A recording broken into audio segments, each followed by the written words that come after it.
vasemmistoliiton maine voi pillaantua niistä justiin. Siellähän on niitä kommariin räkänokka, niitä mikä laulaa jos mitään lauluja ja hokkee kaikkia ei natseja. Tampereelle ei natseja mihinkään, kun kukaan ei edes tiedä mikä on ollut natsi. Niitä on nähty 70 vuoteen natseja, niin siellä ne menneitä julistaa. Niin ne on vaan siellä, kun ne on ikänsä ollut ensin käyneet tietenkin saatanan pujoparrat jollakin huonolla arvosanoilla joksikin ylioppilaiksi ja omaksuneet semmoisia vasemmistolaisia, mikä se on marksilaisia ajatuksia ja ne on niitä siellä hokemassa.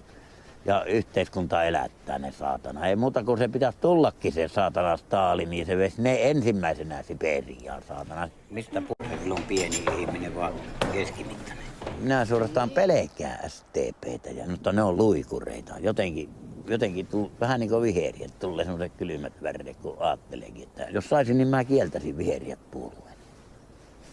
Ne vois sitten soluttautua muihin puolueisiin ja pyrkiä mun puolesta ajaa muissa puolueissa niitä näkökohtia, mutta puolueena mä kieltäisin viheriä.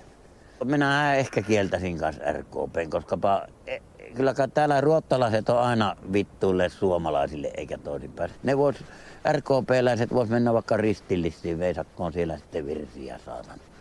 Kova eikö sillä Päivi Räsäsellä ja näillä on ollut niitä jos minkälaisia hulluja visioita välillä ainakin.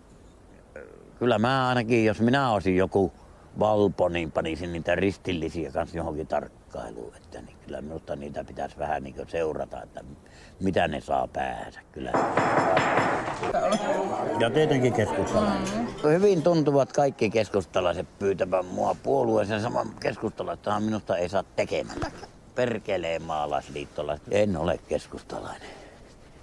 Eikä minusta keskustalaista tule. Nehän on täysiä isänmaanpettureita, on henkilökohtainen. Et ehkä sinä. Kokoomushan on täysin takinkääntäjä isänmaanpetturi. Nehän on täysiä roistoja. Aikanaan Sauli Niinistö tuli residentiksi, niin silloin luultiin, että nyt pallautuu Karjalat ja kaikki, niin vittu möi lopuksi, saatana. Persuus on ollut samanlaisia johtajia. Ja sekin läskiposki tämä Soini, kun se on rautateitäkin myymässä ja liekkoja on myynyt, niin on myyty meidän kansallisomaisuutta. Minulta on ainakaan kukaan kysynyt, että saako myyä. Ne on täysiä kansanpettureita ja niitä vielä joku kunnioittaja pitää ihmeellä.